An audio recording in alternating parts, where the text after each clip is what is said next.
అదే ఊపు, అదే సత్తా, తన సత్తా ఏంటో చూపించింది ఇంకొకసారి చిరుత. గ్రౌండ్ లో తనేంటి, తన పర్ఫార్మెన్స్ ఏంటి, ఇంకోసారి విజృంభించాడు కింగ్. కింగ్ కింగ్ అసలు కింగ్ అని ఎందుకు అంటారనేది ప్రూవ్ చేశాడు ఇంకొకసారి కోహ్లీ. తన సత్తా ఏంటో చూపించాడు. హ్యాట్రిక్ కొట్టాడు సెంచరీలో. హ్యాట్రిక్ కొట్టడం నార్మల్ విషయం కాదబ్బా, దట్టు 53rd సెంచరీ. ఇది సచిన్ రికార్డ్ను కూడా బ్రేక్ చేసిన తర్వాత ఒక్కసారి తన ఆ విశ్వరూపాన్ని చూపించిన విజువల్ని చూస్తే కనుక ఐఎమ్ జస్ట్ లైవ్ వాచింగ్ లో నేను చెప్పే ప్రయత్నం చేస్తాను. ఒక్కసారి ఆ కిస్ చేసిన తీరు మీరు కనుక గమనిస్తే అంటే తన కసి చూపించాడనే చెప్పుకోవాలి. ఎందుకంటే ఇది సాధారణ విషయం కాదు. మరోసారి విజృంభించాడు కింగ్ కోహ్లీ. రాయ్పూర్లో వన్డేలో తన విశ్వరూపాన్ని చూపించాడు. చివరి 3 వన్డేలో కోహ్లీ ఏకంగా 3 సెంచరీలు చేశాడు. ఇటు ఆస్ట్రేలియాతో, ఇప్పుడు సౌత్ ఆఫ్రికాతో. ఒక్కసారి మీరు చూడొచ్చు క్లాసిక్, ప్రతి షాట్లోనూ కసి. అదిగోండి తన సెంచరీ కొట్టిన తర్వాత తను చూపించిన ఆ బ్యాట్ తీరు ఒక్కసారి చూడొచ్చు. వికెట్ హైట్గా ఎగిరిన తీరు చూస్తే కనుక why we call him king Kohli. South ఆఫ్రికాపై వన్డేలో రెచ్చిపోయాడు కోహ్లీ. వన్డేలో 53వ సెంచరీ చేశాడు. ఇంటర్నేషనల్ క్రికెట్లో ఏకంగా 84 సెంచరీలు చేశాడు. ఒక ఫార్మాట్లో ఏ ప్లేయర్ అయినా ఇంత అత్యధిక సెంచరీలు చేశాడా? మీకే వదిలేస్తున్నాను, వదిలేయడం కాదు, నిజం ఇది. ఎందుకంటే ఇప్పుడు మాట్లాడుకుంటున్న క్రమం సచిన్ రికార్డ్స్ ని బ్రేక్ చేశాడు.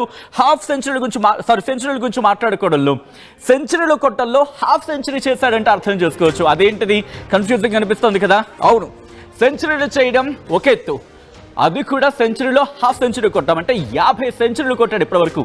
ఇది 53వ సెంచరీ. గత రికార్డు సచిన్ టెండూల్కర్ మీద ఉంది 51. ఇప్పుడు 53 సెంచరీలు కొట్టాడు. ఇప్పుడు మాట్లాడుకుంటున్న క్రమంలో ఒక్కసారి అందరూ చేతులు, ఇన్ఫాక్ట్ నిల్చొని చేతులు చప్పట్లు కొడుతూ ఉంటే తన ఆ హెల్మెట్ని తీసి బ్యాట్ని చూపిస్తూ ఎంజాయ్ చేసిన తీరు, తాను కిస్ చేసిన తీరు, తను ఒక్కసారిగా ఆ మూమెంట్స్ని నేను లైవ్లో చూస్తూ నేను మీతో మాట్లాడుతున్నాను. అండ్ మీరు కూడా కమెంట్ చేసే ప్రయత్నం చేయండి. బౌలర్స్ కూడా భయపడుతున్నారు ఇప్పుడు తనకి బౌలింగ్ చేయాలంటే. ఎందుకంటే అదే కాంబినేషన్ సీన్ అదే రిపీట్ అయింది. మరి ముఖ్యంగా ఏ మ్యాచ్లో అయితే తన పర్ఫార్మెన్స్ జనాలు ఎక్స్పెక్ట్ చేస్తూ ఉంటారు. మరి ముఖ్యంగా అటువంటి పర్ఫార్మెన్స్ ఈరోజు చూపించాడు. కేఎల్ రాహుల్తో లాస్ట్ బహుశా ఇది హిట్ పేర్లా ఉంది. ఎవరైతే విమర్శలు ఎదుర్కొంటున్న సందర్భంలో వాళ్ళే ఇప్పుడు విజృంభిస్తున్నారు. బహుశా కేఎల్ రాహుల్ మీద కాసేపటి క్రితం వరకు జనాలు కొంచెం కోపం వచ్చి ఉండొచ్చు. I'm just saying in a normal వే. నేను ఎందుకంటున్నానంటే వచ్చిన తర్వాత 96 దగ్గర ఉన్నప్పుడు ఓకే వికెట్ పడిపోయిన సందర్భం అక్కడ. బట్ ఆ తర్వాత కేఎల్ రాహుల్ వచ్చి 4లు కొడతాడే, ఇంకో 4 కొడతాడే, మళ్ళీ 6 కొడతాడే, కోహ్లీకి ఛాన్స్ ఇవ్వడే. బట్ కోహ్లీ అక్కడ సింగిల్స్ని రొటేట్ చేస్తూ తన సెంచరీని క్రాస్ చేసిన తర్వాత ఈరోజు తన రికార్డ్ గురించి మాట్లాడుకుంటున్న క్రమం కింగ్ కోహ్లీ ఇంకోసారి తన అంటే ఏంటో చూపించాడు. సెంచరీ కొట్టిన తర్వాత ఇక్కడ రికార్డ్స్ గురించి మాట్లాడుకుంటున్న క్రమం, మరి ముఖ్యంగా most hundreds at number 3 across formats గురించి మాట్లాడుకుంటే, సో ఈరోజు రికార్డుల గురించి మాట్లాడుకునే ప్రయత్నం చేద్దాం. ప్రస్తుతం ఇటు కోహ్లీ గురించి మాట్లాడుకుంటున్న క్రమంలో తన రికార్డుల మోత మోగించాడు ఈరోజు. ఆ రికార్డ్స్ గురించి కూడా మనం మాట్లాడుకోబోతున్నాం అన్నమాట. మోస్ట్ హండ్రెడ్స్ హోమ్ అక్రాస్ అంటే ఇటు భారతదేశంలో కావచ్చు, లేకపోతే హోమ్ గ్రౌండ్స్లో కావచ్చు, కొట్టింది 42 సచిన్ టెండూల్కర్ కొట్టుంటే ఏకంగా ఇప్పుడు 40 ఇంకొక 2 సెంచరీలు కొట్టే మావా అంటున్నారు ఫ్యాన్స్. అంటే కోహ్లీని అర్థం చేసుకోవచ్చు. ఆ తర్వాత స్థానంలో రికీ పాయింటింగ్ 36 సెంచరీస్లో ఉన్నాడు. ఆ తర్వాత మోస్ట్ హండ్రెడ్స్ ఎట్ నెంబర్ 3లో వచ్చి మోస్ట్ హండ్రెడ్స్ కొట్టడం సాధారణ విషయం కాదు. ఎందుకంటే ఛాన్సెస్ చాలా తక్కువ ఉంటూ ఉంటాయి. అటువంటి ప్లేయర్స్లో రికీ పాయింటింగ్ ఆస్ట్రేలియా నుంచి 61 సెంచరీలు చేస్తాయి. ఆ తర్వాత కుమార్ సంగక్కర 55, విరాట్ కోహ్లీ ఇప్పుడు 46 సెంచరీస్తో అంటే నెంబర్ 3లో వచ్చి కొట్టిన సందర్భం. ఆ తర్వాత కేన్ విలియమ్స్ ఉన్నాడు 44. మరి ముఖ్యంగా ఆ జెంటిల్ పుష్ కనుక మీరు గమనిస్తే డౌన్ టు లాంగ్ ఆన్లో విరాట్ కోహ్లీ కొట్టిన ఆ షాట్ బహుశా మర్చిపోడేమో. ఎందుకంటే 53rd ODI సెంచరీ చేశాడు. దాంతోపాటు 84th ఇంటర్నేషనల్ 100 తనకి. అదొక ఫెంటాస్టిక్ నాక్. అది ఫ్యాబ్యులస్ ప్లేయర్ అంటూ మాట్లాడుకుంటున్న సందర్భం, లెజెండరీ అంటూ మాట్లాడుతున్నట్టు అర్థం చేసుకోవచ్చు. Why we call him Kohli అంటూ ఫ్యాన్స్ మాట్లాడుతున్నారంటే ఇప్పటికే కొన్ని రియాక్షన్స్ స్టార్ట్ అవుతున్నాయి. ఒక మెజెస్టీ అంటూ మాట్లాడుకుంటున్న క్రమం. ఒక్కసారి ఇంగ్లీష్లో చాలా వరకు కామెంట్స్ చేస్తున్నారు. సో ఒకసారి వాటిని కూడా నేను మీకు చెప్పే ప్రయత్నం చేస్తాను. ఫ్యాన్స్ రియాక్ట్ అవుతున్నారు. ఫ్యాన్స్ రియాక్షన్స్ని ఇక్కడ ఆలస్యం చేయకుండా చెప్పే ప్రయత్నం చేస్తాం. ఫ్యాన్స్ సంబరం చేసుకుంటున్నారు. విరాట్ కోహ్లీ తన సత్తా ఏంటో చూపించిన తర్వాత ఇది రానా బ్రాండ్ అని చెప్పి తన మార్క్ వేశాడు. ఇప్పుడు తన సత్తా ఏంటో చూపిస్తూ తన స్కోర్ బోర్డ్ని పరిగెత్తిస్తున్న క్రమం. గంభీర్కు కోహ్లీ ఒక క్లీన్ వార్నింగ్ ఇచ్చాడా? గంభీర్ బీసీసీఐ సెలక్షన్ కమిటీకి స్ట్రాంగ్ మెసేజ్ పంపించాడా? ఎందుకంటే తన పర్ఫార్మెన్స్ చూడండి, తన కన్సిస్టెన్సీ చూడండి. ఎప్పుడైతే తన మీద విమర్శలు వచ్చాయో చాలా ఏమంటూ ఉంటారంటే అసలు సుతారంగా అంటూ ఉంటారు కదా, ఆ లెక్కలో ఇచ్చిన క్రమం. సో ఇప్పుడు ఒక్కొక్క సెంచరీ తను నమోదు చేస్తుంటే ఫ్యాన్స్ పండుగ చేసుకుంటున్నారు. అండ్ గంభీర్ ఇప్పటికైనా తన వ్యూహాన్ని మార్చుకుంటాడా? గంభీర్కు కోహ్లీ స్ట్రాంగ్ మెసేజ్ పంపినట్టేనని చెప్పి ఇటు ఆర్టీవీ ఒక ప్రశ్నను ఒక పోల్ని ముందుంచినప్పుడు చాలామంది ఎస్ అంటూ కమెంట్ చేస్తున్నారు, నో అంటూ కొంతమంది. ఎస్ అంటూ 90% కమెంట్ చేస్తుంటే నో అంటూ కొంతమంది ఇలా మాట్లాడుకుంటున్న క్రమం. సో ఈ నేపథ్యంలో బ్యాక్ టు బ్యాక్ 100 చేశారు. 53వ ఓడిఐ సెంచరీ చేయడం జరిగింది విరాట్ కోహ్లీ. ఇది ఒక క్లాసిక్ నాక్. తన బ్యాట్ నుంచి కూడా మాట్లాడుకున్నాం, ఓడిఐ మేము మొత్తంగా దీని గురించి మాట్లాడుకున్న క్రమంలో. ఎందుకంటే విరాట్ కోహ్లీ గత కొద్ది రోజులుగా టెస్ట్ క్రికెట్కి దూరం అయిన తర్వాత అది కూడా చాలా బలవంతంగా చేయించారు. రిమెంబర్, ఇది చాలా బలవంతంగా తన బయటకు వచ్చేలా చేశారంటూ కొంతమంది కామెంట్ చేసిన క్రమం. సో ఈ నేపథ్యంలో విరాట్ కోహ్లీ కొట్టిన ఆ స్ట్రైక్, ఆ century, it will be remember, అంతే గుర్తుండిపోతుంది అది. కోహ్లీ ఇప్పుడు ఒక 11 డిఫరెంట్ స్ట్రీక్స్ ఆఫ్ 100s చేశాడని చెప్పి మాట్లాడుకుంటున్న క్రమం కన్సిక్యూటివ్గా. సో ఇటువంటి సందర్భం ఏబీ డివిలియర్స్ గురించి మాట్లాడుకుంటారు. అంటే కోహ్లీ తర్వాత మాట్లాడుకున్న క్రమంలో ఈ నెంబర్ 3గా వచ్చిన క్రమం కావచ్చు, లేకపోతే ఓవరాల్గా వచ్చిన తర్వాత క్లాసిక్ నాక్ ఇవ్వడం ఇలాంటి టైంలో, దట్టు కేఎల్ రాహుల్ కాంబినేషన్ ఇద్దరు కూడా అఫ్కోర్స్ చాలా చాలా జెంటిల్ మ్యాచ్ అంటూ ఉంటాం కదా. ఎందుకంటే ఒకసారి స్కోర్ బోర్డ్ గురించి మాట్లాడుకుంటే, పార్ట్నర్షిప్ మాట్లాడుకుంటే, ఇటు రోహిత్ అలాగే జైస్వాల్ వచ్చి ఒక 40 runs పార్ట్నర్షిప్ బిల్డ్ చేసిన తర్వాత అక్కడ వికెట్ పడిపోయింది, రోహిత్ వికెట్ పడిపోయింది. ఆ తర్వాత జైస్వాల్ వచ్చాడు, జైస్వాల్తో కలిసి పార్ట్నర్షిప్ని బిల్డ్ చేశాడు. కానీ ఇంట్రెస్టింగ్గా మీరు గమనిస్తే ఏ ఒక్క బాల్ కూడా అక్కడ కిల్ చేయలేదు. జైస్వాల్ ఇంకా డిఫెన్స్ వేలో వెళ్తుంటే కోహ్లీ అటాకింగ్ వెళ్ళిపోయాడు. ఆ తర్వాత రుతురాజ్ గైక్వాడ్తోని వీళ్ళిద్దరూ 200 కాంబినేషన్ అండి. ఎవడంటే బిల్డ్ చేస్తాడు, ఎవడు బిల్డ్ చేయగలడు? 195 స్కోర్ రుతురాజ్ గైక్వాడ్తో కలిసి. హూ కెన్ డూ దిస్ అని చెప్పి మాట్లాడుకుంటే క్రమం ఇప్పుడు. ఎందుకంటే 2 వికెట్లు పడిపోయిన తర్వాత అక్కడ ఒక పార్ట్నర్షిప్ బిల్డ్ చేయడం, ఒక 50-100 బిల్డ్ చేస్తే గొప్ప అనుకుంటే ఏకంగా 5 పరుగులు తక్కువ double century. So there it shows what Kohli is. అక్కడ కూడా అంత పార్ట్నర్షిప్ బిల్డ్ చేస్తున్నప్పుడు కూడా ఎక్కడ బాల్స్ కిల్ చేసిన పరిస్థితి లేదు. 73 balls 83 స్కోర్ చేశాడు అక్కడ. At the same time Ruturaj Gaikwad కూడా, అంటే ఇద్దరు అటాకింగ్ వేకి వెళ్ళిపోయారు. అటాకింగ్ వేకి వెళ్ళిపోయిన తర్వాత కూడా స్కోర్ బోర్డ్ని పరుగులు పెట్టించారు ఇద్దరు కలిసి. అంటే ఇటు విరాట్ కోహ్లీ 73 బంతులు 83 స్కోర్ చేసి, రుతురాజ్ గైక్వాడ్ 83 balls 105 స్కోర్ చేశారు. ఇద్దరు కలిపి 156 balls 195 కొట్టిన సందర్భం. విరాట్ కోహ్లీ అవుట్ అయిపోయాడు. ఎంగిడి బౌలింగ్లో మాకడం చెరుగు దొరికేశాడు, 1 or 2 కొట్టాడు. But we have to appreciate Kohli అంటున్నారు ఫ్యాన్స్. అప్రిషియేట్ కాదు, పండగ చేసుకోవాలంటున్నారు. ఎందుకంటే తన ఆడిన పర్ఫార్మెన్స్, తన నాక్ అలాంటిది. ఎక్కడ 40 దగ్గర ఒక వికెట్ పోయింది, 62 దగ్గర ఇంకొక వికెట్ కోల్పోయింది భారత్. గంభీర్ ఇప్పుడు చెప్పవే ఆ సమాధానం అంటూ ఇక్కడ క్వశ్చన్స్ రైజ్ అవుతున్నాయంటే అర్థం చేసుకోవచ్చు. ఎందుకంటే ఎవరినైతే వద్దనుకున్నావో వాళ్ళకి అది ఇప్పుడు కాస్త ఉంది టీంని అని చెప్పి. రుతురాజ్ గైక్వాడ్ అంటే 40 దగ్గర ఒకటి, 62 దగ్గర ఇంకో వికెట్ కోల్పోతే ఇటు సఫారీలకు చుక్కలు చూపించాడు వికెట్ తీయించాలంటే. ఎందుకంటే అటు కాంబినేషన్ బిల్డ్ చేయడం జరిగింది రుతురాజ్ గైక్వాడ్తో కలిసి. అఫ్కోర్స్ రుతురాజ్ గైక్వాడ్ 257, ఎక్కడ 62, ఎక్కడ 257. వేరే రన్స్, విరాట్ రన్స్ 62. అక్కడ 62 దగ్గర సిచ్యువేషన్ ఏంటి, 257 దగ్గర సిచ్యువేషన్ ఏంటి? 10 ఓవర్ల దగ్గర వికెట్ కోల్పోతే ఏకంగా 36 వరకు, అంటే దాదాపుగా 16 ఓవర్లు, మోర్ దెన్ 15, అంటే 16 ఓవర్లు సుమారుగా ఆడారంటే ఇద్దరు కలిసి. వీ కెన్ అండర్స్టాండ్ అక్కడ సీనియారిటీ, నెసెసిటీ, ఆ స్ట్రాంగ్నెస్, ఆ స్ట్రెంగ్త్, ఆ కన్సిస్టెన్సీ, దాంతోపాటు ఎటు తనకుండా వెనకుండా స్కోర్ బోర్డును ముందు పరిగెట్టించడం.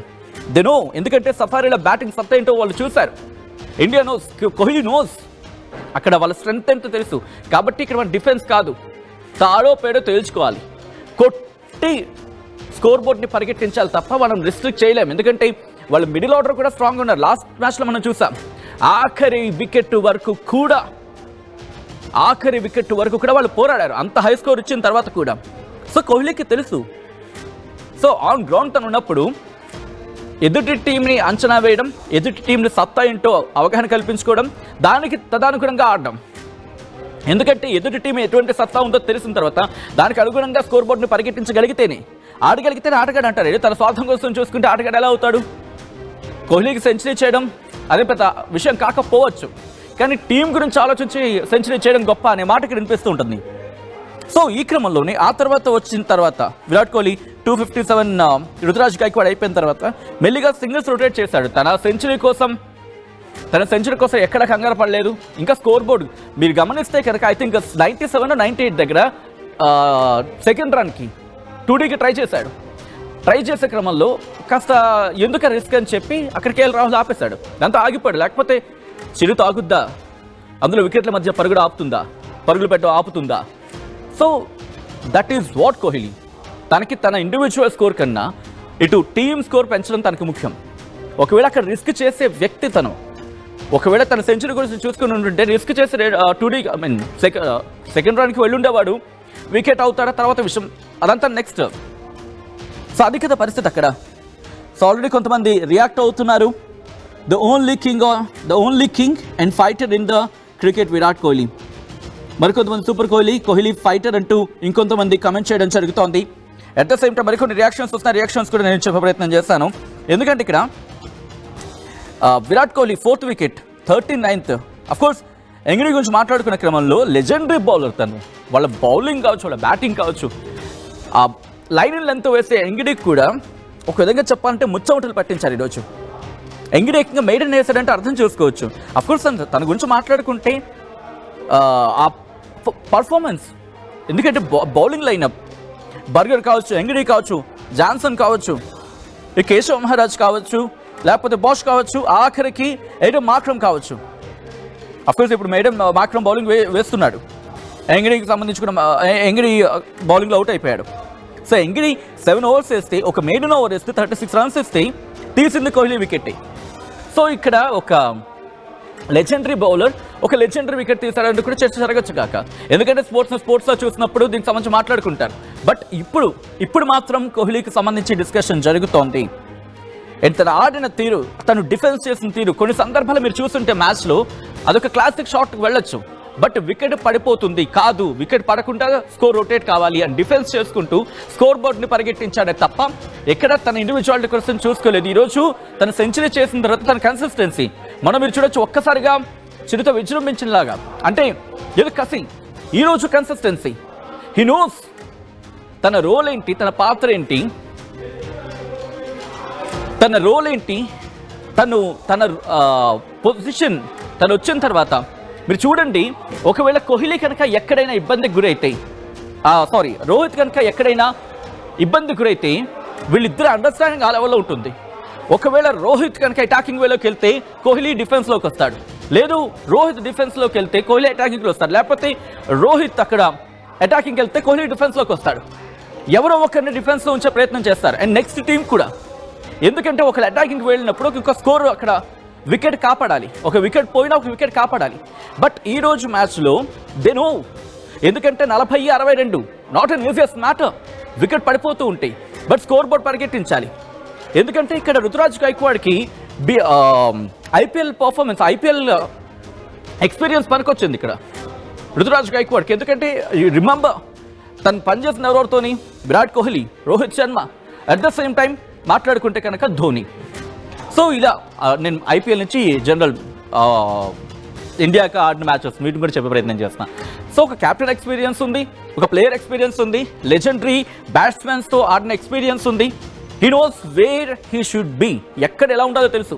సో ఇవన్నీ ఎప్పుడు వస్తాయి, ఒక ఎక్స్పీరియన్స్తో ఉన్నప్పుడు వస్తాయి కదా. ఈరోజు కోహ్లీ ఆ పర్ఫార్మెన్స్ ఇస్తున్నప్పుడు రుతురాజ్ గైక్వాడ్ జస్ట్ నార్మల్గా ఉండి జస్ట్ డిఫెన్స్ వేలోకి వెళ్ళొచ్చు. బట్ క్లాసిక్ షాట్స్ మీరు చూస్తే విరాట్ కోహ్లీ కాస్త ఇలా బ్యాక్ ఫుట్ తీసుకొని కొట్టిన షాట్స్ ఇటువైపు కావచ్చు, లేకపోతే జస్ట్ సింగిల్స్ తీసే ప్రయత్నంలో కాస్త ఫ్రంట్ ఫుట్కి వచ్చి బ్యాటింగ్ డిఫెన్స్ చేసిన క్రమంలో ఆ బాల్ ఎందుకు డిఫెన్స్ చేశారా అనిపిస్తుంది, ఎందుకు చేశారా అనిపిస్తుంది.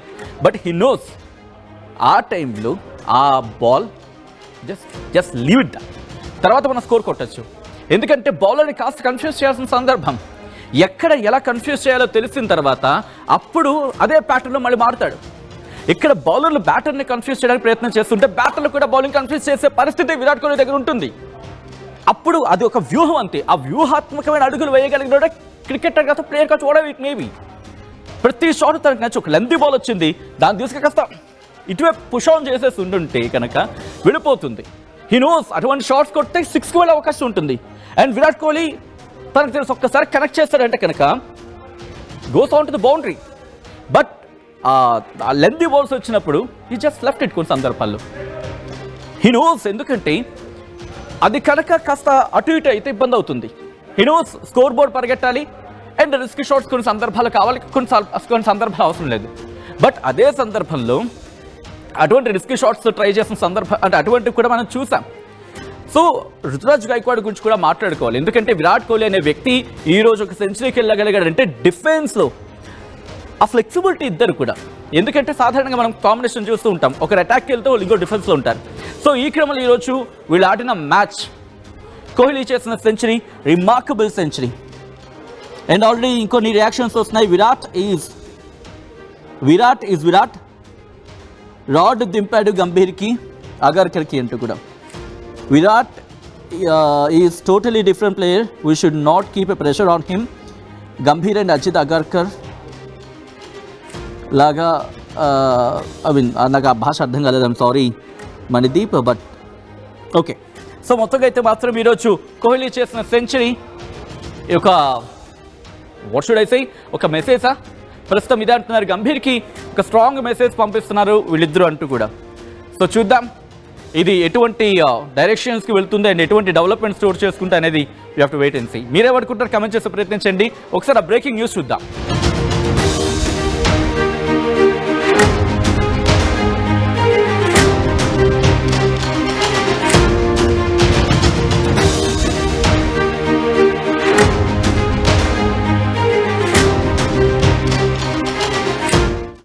నగల సామ్రాజ్యం పెద్దది, మన వేడుకల్లో నగల పాత్ర పెద్దది. నగల్లో మన సంప్రదాయం అది పెద్దది. అదే విధంగా నగలు కొనేటప్పుడు మీ సేవింగ్స్ కూడా ఇకపై పెద్దగా ఉంటుంది. అన్ని నగల తరుగును ముందు కన్నా ఇంకా తగ్గించాం. ఈ తక్కువ తరుగును చూస్తే వెంటనే నగలు కొనేస్తారు. డైమండ్ జ్యువెలరీ ధరలు కూడా పెద్ద లెవెల్లో తగ్గించాం. ఇకపై అందరూ డైమండ్ జ్యువెలరీ కొనుక్కోవచ్చు. ఏ ఆఫర్లోనూ పక్కదారి పట్టకండి. ఇక్కడికొచ్చి కంపేర్ చేస్తేనే తెలుస్తుంది మీకు ఎంత పెద్దగా డబ్బులు ఆదా అవుతుందో అని. ఈ తరుగు కన్నా ఎక్కువ ఇస్తే మీరు కష్టపడి సంపాదించిన డబ్బు వృధా చేసినట్టే.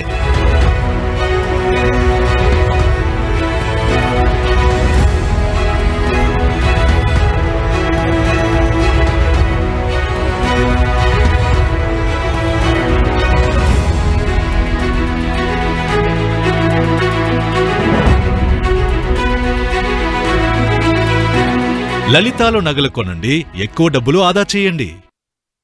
ఒకప్పుడు హైటెక్ సిటీ దగ్గర తక్కువ ధరలో ప్లాట్లు కొనుక్కుని బాగుపడ్డారు. తర్వాత ఓఆర్ఆర్ దగ్గర, ఇప్పుడు అవకాశం త్రిబుల్ ఆర్ దగ్గర వచ్చింది. ఇప్పుడు షాద్ నగర్ వైపు ఉన్న స్వర్గసీమ వెంచర్ లో ప్లాట్ల పండగ వచ్చింది. నూతన వెంచర్ అమేయ రూపంలో అప్రూవ్డ్ ప్లాట్లు, రిసార్ట్ ఫెసిలిటీ, రీజనబుల్ ప్రైస్. ఒక్కసారి ఫ్యామిలీతో విజిట్ చేసి మంచి నిర్ణయం తీసుకోండి. స్వర్గసీమ వారి నూతన వెంచర్ అమేయ. సౌత్ ఇండియాలోనే the biggest flagship sorry store మన వారాహి సిల్క్స్ ఇప్పుడు మన విజయవాడ ఎంజీ రోడ్ లో December 4th మార్నింగ్ 11 AM కి గొప్ప ప్రారంభం. ఇనాగరేషన్ కి నేను అండ్ సూపర్ హీరో తేజ సజ్జా గారు కలిసి వస్తున్నాం.